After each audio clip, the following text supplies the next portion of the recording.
Good evening, everybody. Welcome inside our Home Field Credit Union Studio B for this week's edition of the Milford Informer. Once again, I am Tim Coet. We officially bid summer a fond farewell this weekend, with the first official day of fall taking place on Saturday. Despite the change in season, the Milford area continues to be busy with events and activities, including a major one that took place right here at our studio last weekend. We have more details on that, as well as everything we have coming up tonight in our top stories rundown.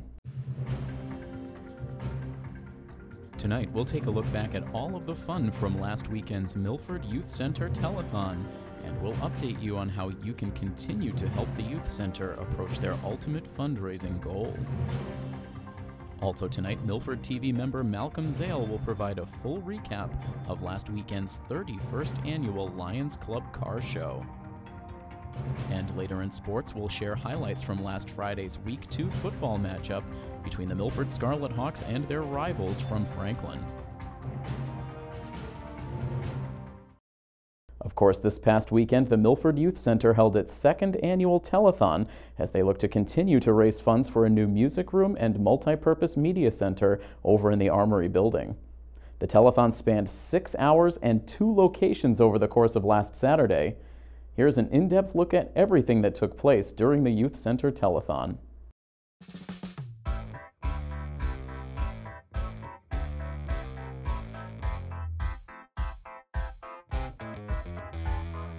And welcome back to the second annual Milford Youth Center Telethon. Evie, how are you? I'm good. Let me introduce my co-host, Evie. You disappeared for a while. I was worried about you. I'm a little late. Evie, tell us about yourself. Just a little bit about yourself. I go to the Milford Youth Center. It's really fun. I enjoy going there. And I sometimes volunteer to help the Milford Youth Center too. Our director from Milford Youth Center, Jen Ward. While I have you, make your plea for the camera. So thank you everyone for coming. I know we're here to raise money for the Youth Center, but it's also just about getting the community together. I mean, to have the superintendent here to get dunked, and then Senator Ryan Fatman and everyone here, I just really want to just say thank you, and please donate. We're trying to finish this room in the next couple of years, and it's really with the community is we're going to be able to do it. So thank you very much. For us, the Youth Center is a fantastic partner. They work with a lot of our students on a regular basis. It's a fun, safe place for our students to go to. They look forward to it at the end of every day. They do a lot of great athletic, academic, and extracurricular programs. I absolutely love it. It's a great resource in the community. You know, if it was the state championship team from 2 years ago, I would have been very nervous. Ooh. I was a freshman on that team. What's your name? Megan. All right, Megan. What position? Second base and All right, let's see what you got. Oh, pitcher. We get a pitcher here. All right.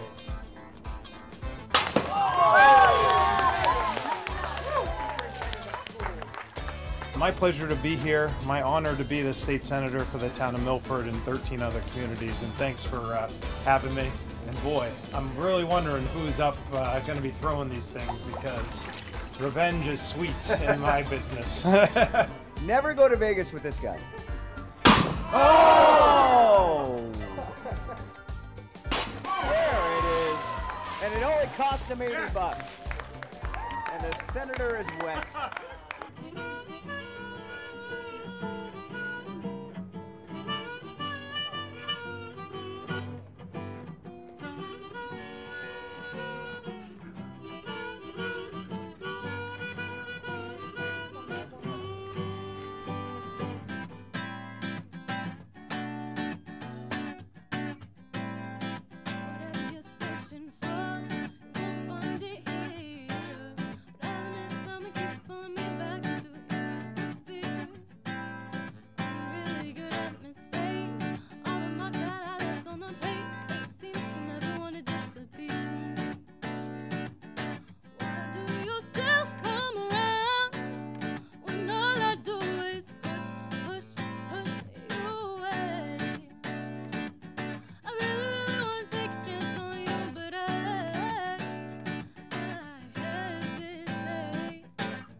lot of stuff with the youth in town. Yes. How important is it to have places like the It Milford Youth is. Center? It gives teams for a place to practice. It's huge. It's very huge, guys. You have no idea how huge it is. Gets these kids off the streets, gets them into sports. My motto is, if they're busy, they can't get in trouble. Awesome. Thank you, Dan. Thank Great you to see you, very brother. Welcome to the Milford Youth Center. This is Patrick Garapi, soon to be joined by Aaron Anabali, who is out fetching me a roster right now. Welcome to the 2018 Milford Youth Center Telethon, and this is the basketball portion of the day, where today the Milford Fire Department will be taking on the police department. So handle it, Nelson. Now down low, we have no number. That must be Jim Falvey. Again, trying, unable to come up with a bank shot and taken back by the fire department. By the way, the refs are Milford varsity basketball players. I thought I recognized them. Yeah, we'll see what they can put together on the court today under a new rule. Here we go, three-point attempt. Oh, that was clean. Gomes for three. Oh my God! Let's just another. Oh, you get a turnover. You get a turnover. We're just handing out turnovers here today. Another inside chance, nicely done. Put home by Patrick Daly. Police back the other way now. Still a 6-point game. A bit of a scoring drought for both sides here. Castiglione throws one up, banks it home. Take it to the bank. That was. Oh, I missed that one. All right, here we go. Final 7 seconds here. Inbounded for the fire department. They got to go a long way. He is not caring. 5 seconds, complaining for a call. It's not working out for him here. As you see a friendly embrace there between the two. And that's going to end it for the first half. Today's halftime show is sponsored by Simply Orthodontics. So Simply Orthodontics. And if I had better orthodontics, I could probably say that word better. So go see them to get your teeth fixed up so you can speak right. And what they're going to do is give $100 for each shot that Earl gets in. And he's going to have 10 chances to do that.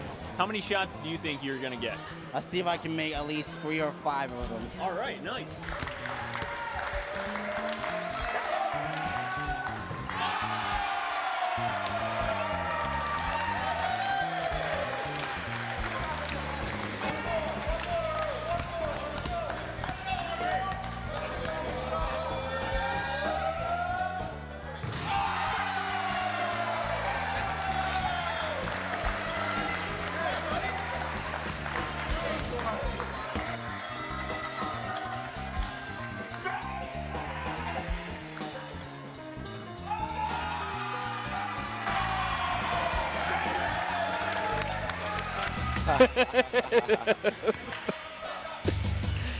Attempt here. Oh, nice. Nothing but net there. For the fire department. Going to make it a close one at the end. Seriously, we got a great game now here. 5-point game, 7:30 to go.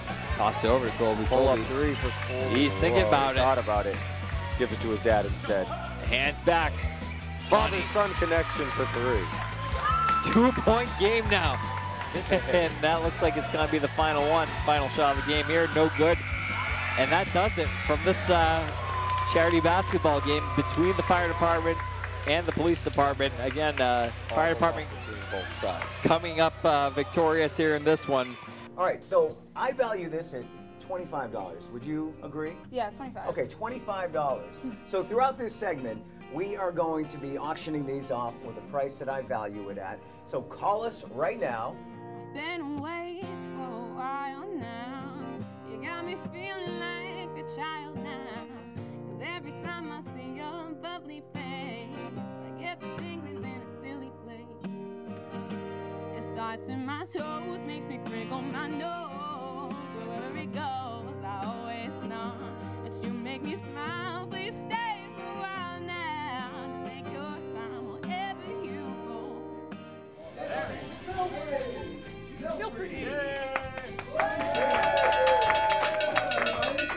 Let's get to know our members. Well, let's talk to our Milford Youth member here, the board member. Ron, tell us about yourself, Ron.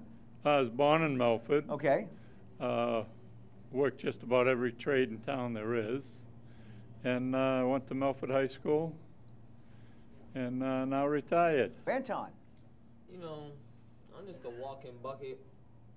Right, hold on. Explain that a little bit more. Let's get a little deeper into that. A walking bucket is like a basketball term, right? It's like when I go on the court, nobody can guard me.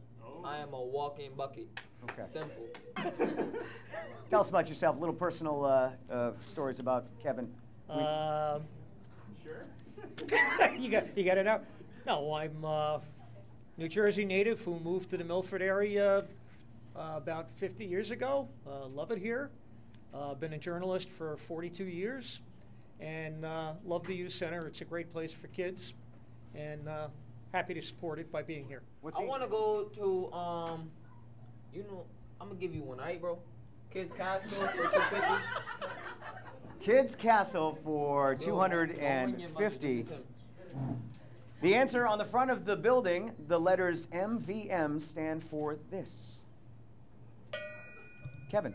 Most valuable Milfordian. Incorrect. Ron? Massachusetts Volunteer Militia. That is correct. Ron coming out of nowhere for 250, and the answer is this tremendous human being coined the term Rock On Nation, Haunt Nation, exclamation point, $. Anton. Who is Peter Boucher? Pete Boucher. Our athletic director at Milford High School. Yo, get the winner. Get a look at the winner. Can we get a point value, Liz?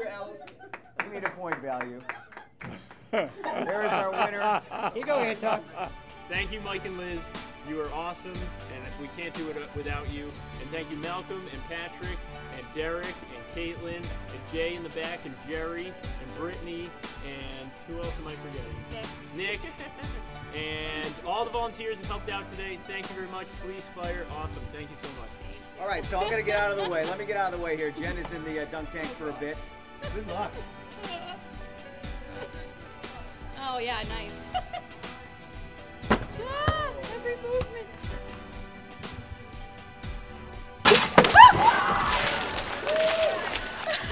Did that actually hit? It did actually hit. And once again, we'd like to thank all of our members and volunteers who worked incredibly hard to help make sure the telethon ran smoothly throughout the day. As of now, the current total of funds raised at this year's telethon stands at over $7,000. Of course, even though the telethon itself is over, there is still time for you to donate. There is still a long way to go to get to the ultimate fundraising goal for the music room. If you'd like to donate to the Youth Center, you can head over to milfordyouthcenter.net/telethon for more information. Another major event that took place around town this weekend was the Milford Lions Club Car Show. The car show is a much anticipated event at this time of year and one that goes a long way to help the Milford Lions in their various philanthropic endeavors. Let's take a look at this year's car show courtesy of Milford TV member Malcolm Zale.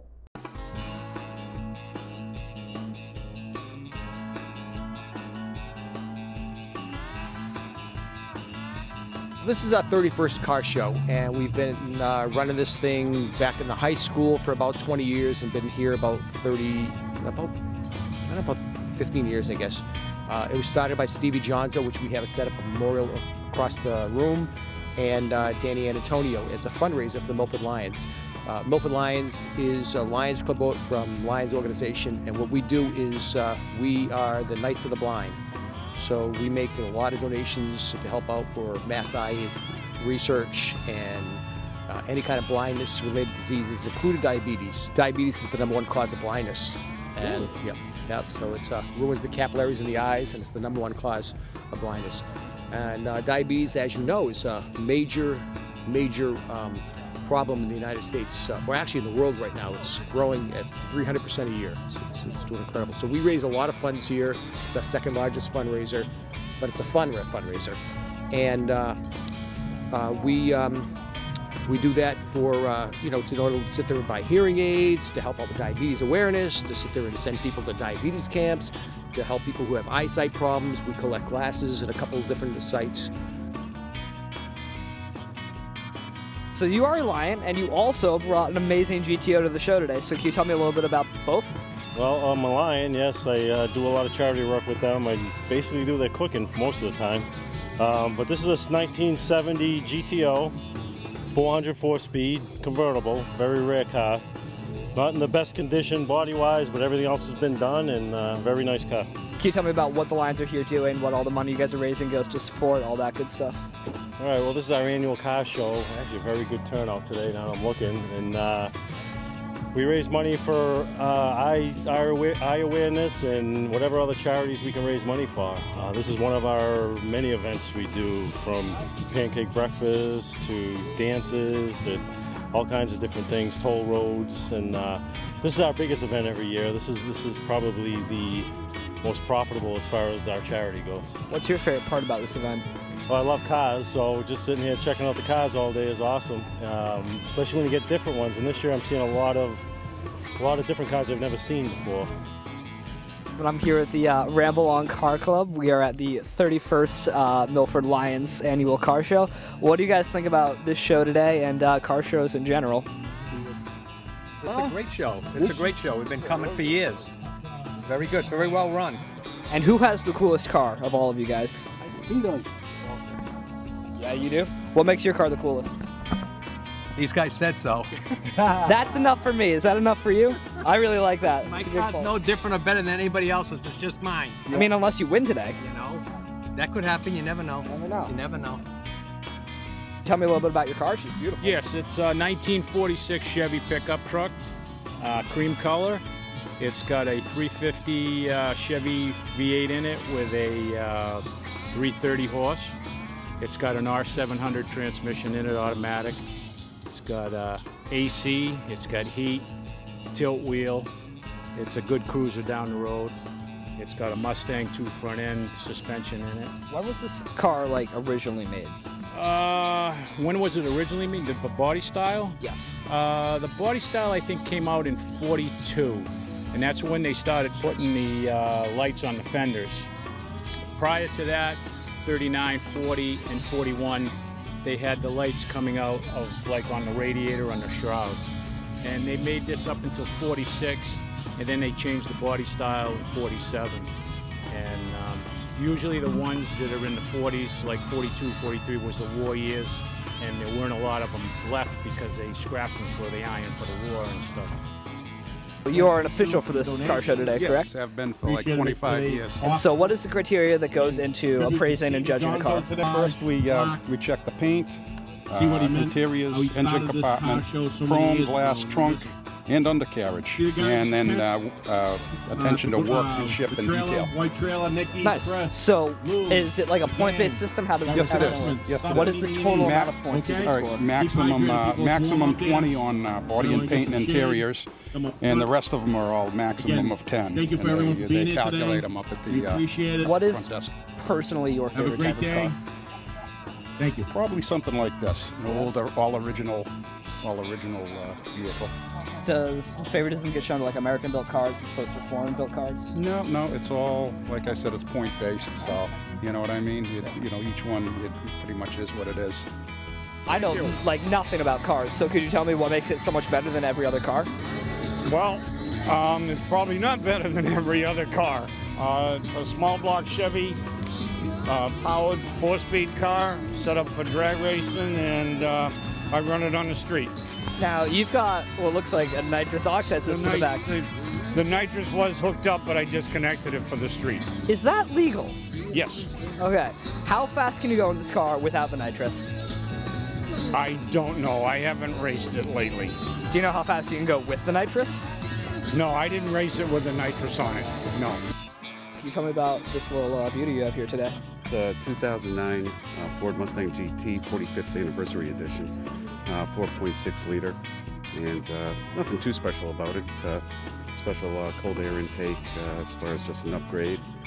It's got about 315 horsepower, and I just recently picked up the car and started doing some modifications with just some cosmetics under the hood. And I used to have a 2004 Monte Carlo Intimidator SS, which I traded in for this. So. What are your plans for this? What do you want to make this into? Nothing too special. I think I'm going to just keep it pretty standard. You know, maybe a few more things under the hood, but other than that, it's going to probably remain as it is.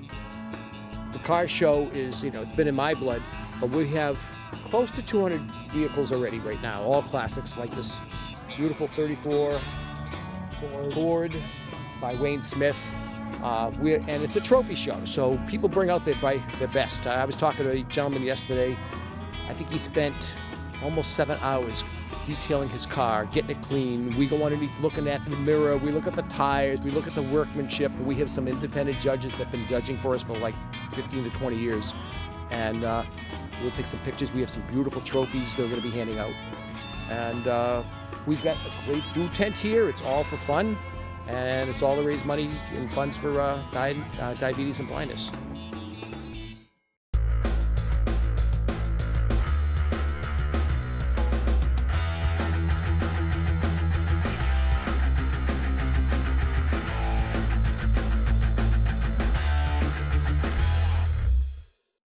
After Week 1 sent Milford to a tough loss against Attleboro, the Scarlet Hawks had to quickly turn the page as they prepared to host the Franklin Panthers in Week 2.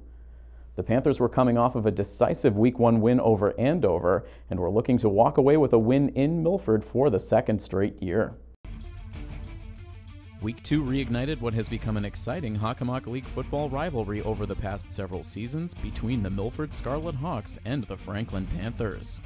This was the third straight year the teams have played on the Milford turf, and Scarlet Hawks fans were hoping their team could grab their second victory over the Panthers in that span. Milford would receive the opening kickoff in this game, and they'd immediately find themselves in trouble, as Hugo Lopes would initially bobble the kickoff. He would recover, however, an illegal block against Milford would bottle them up deep inside their own territory, where more ball security issues would ensue. On the very first play from scrimmage, Chappelle Feaster would be in the backfield to receive the direct snap, but the ball would come in low. Feaster would try to recover, but Franklin would wrestle the ball away, and the Panthers would take over on offense with the ball on the Milford 1-yard line. On the very next play, Franklin hands the ball to their junior back Jack Nally, who avoids the initial pressure from Milford, but then watches Chappelle Feaster flies in and levels a hard hit. Feaster would then jar the ball loose, and the end result would be a turnover on the Milford side. In just the first 32 seconds of the first quarter, we'd see a total of 3 fumbles and 2 turnovers, ultimately leading to Milford possession at their own 15. As the drive continued, Milford would show 3 different offensive looks, with Feaster in the Wildcat, Ryan Pearl running the War Package, and Colby Perez manning the spread, but ultimately the drive would stall shy of midfield, forcing a punt. On the next Franklin drive, the Panthers would start to put it together, driving onto the Milford side of the field, but that's when the Hawks' defense would start to bring the pressure on Franklin QB Thomas Gasparo. The coach is trying to reset the defense for the Scarlet Hawks, in particular in the secondary, as Gasparo now is met in the backfield and he's brought down, and that is Brendan White with the sack. And dropping back to throw, Milford bringing the pressure, the ball loose. And they will say it is an incomplete pass, so Gasparo, who had both defensive ends closing in, just threw that ball at his lineman's feet. Franklin would end up punting, finishing off a scoreless quarter for both teams. Into the second quarter, Franklin would be on the move inside Milford territory again. Here it's Owen Palmieri who gets a nice burst up the middle before getting tackled right near the first down yardage. The referees would say Palmieri was down just shy of the first, however, and Franklin would decide to go for it on 4th and inches. And it looked like early movement on the Milford side on the line of scrimmage. Franklin, meanwhile, throwing on 4th down, and the pass is intercepted. And that looks like Ryan Pearl out there in the secondary, who was able to come down with the football. So Pearl making a big play on special teams earlier in this half, and now with the interception. Ryan Pearl listed at 5'9". He needed every inch of that vertical leap to be able to pull down that pick. The Hawks would then proceed to work 7 minutes off the clock on their next drive, where it would come down to a 4th down and 2 play. Perez would have Chappelle Feaster open, but Feaster couldn't secure the catch, and Milford would turn the ball over on downs. Without much time left in the half, Franklin would deploy their other QB option, Nick Gordon, and Gordon would immediately give his team some life, hooking up with Jack Nally on this 21-yard reception down to the Milford 37. 2 plays later, Gordon would look to make another big play with just 8 seconds left in the half. Now 3rd down as Gordon will look for the end zone, has a man open, streaking to the end zone. It's Driscoll, and he is in for the touchdown as time expires in the half. Gordon and Driscoll would go right back to work as the second half began. On the first play from scrimmage, Gordon would find the wideout down the far sideline, resulting in a 39-yard gain, placing the Panthers at the Milford 36. Gordon would then end up finishing the drive himself. First, he'd break off a nice run to set up 1st and goal at the 7. And then on the next play, Gordon would take it the rest of the way into the end zone for a Franklin touchdown. Later in the 3rd, Gordon and Driscoll would be at it once again, this time connecting on their longest play of the night, a 40-yard grab that would take Franklin from their own 40 all the way to the Milford 20. After Gordon kept the drive alive on a 14-yard rushing play on 4th and 12, the quarterback would prove elusive once again as he raced towards the goal line, hurdling over a defender before reaching the ball just inside the pylon to give the Panthers their 3rd score of the night with just 13 seconds to go in the 3rd quarter. Franklin would continue to get it done on the defensive side as well, and Milford would be unable to get anything done over the remainder of the night.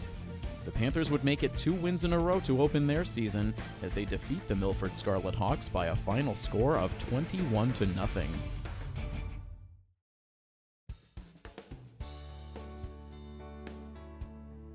Coming up on Tuesday, students from Milford High School can participate in National Voter Registration Day. MHS, along with other high schools and colleges across the country, will participate in this event, which gives students a chance to register to vote prior to this November's midterm elections. Any student who is a U.S. citizen, a Massachusetts resident, and is 18 years or older will be eligible to register to vote during this drive. Students who are at least 16 years old can pre-register during the drive. Students who pre-register will then be automatically registered to vote once they turn 18. Again, the voter registration drive will take place this Tuesday, September 25th at Milford High School. Remember, anyone who needs to register to vote must do so by October 17th in order to vote in midterm elections. And coming up on October 9th, the town of Milford will be holding a pre-town meeting forum. The purpose of this forum is to provide an opportunity for town meeting members, as well as members of the public, to ask questions regarding any of the 36 articles that appear on the warrant for the October town meeting. Residents are encouraged to submit requests in advance for which articles they would like to discuss at the meeting. Articles with the highest response will receive special emphasis at the pre-town meeting forum. To submit a request for an article to be discussed, please send an email to tmsic@townofmilford.com and include Pre-Town Meeting Forum in the subject line. Once again, the Pre-Town Meeting Forum will be held on Tuesday, October 9th, over at Upper Town Hall beginning at 7 p.m.